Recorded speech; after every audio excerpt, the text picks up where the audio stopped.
Hello বন্ধুরা, আজ আমি বানাবো স্বাস্থ্যকর একটি রেসিপি পেঁপে দিয়ে ডাল। প্রথমে পেঁপে ডালটা সেদ্ধ করে নেব।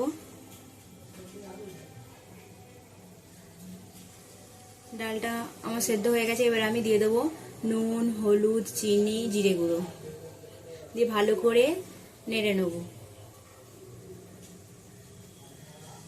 ভালো করে নাড়া হয়ে গেলে এবার আমি তো জল দিয়ে দেবো।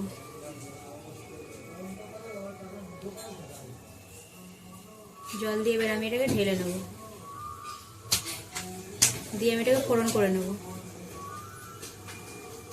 প্রথমে দিয়ে দেবো সরিষার তেল, শুকনো লঙ্কা, রসুন কুচি, কাঁচা লঙ্কা কুচি ভালো করে ভেজে নেবো লাল লাল করে। দিয়ে আমি ডালটাকে ঢেলে দেবো।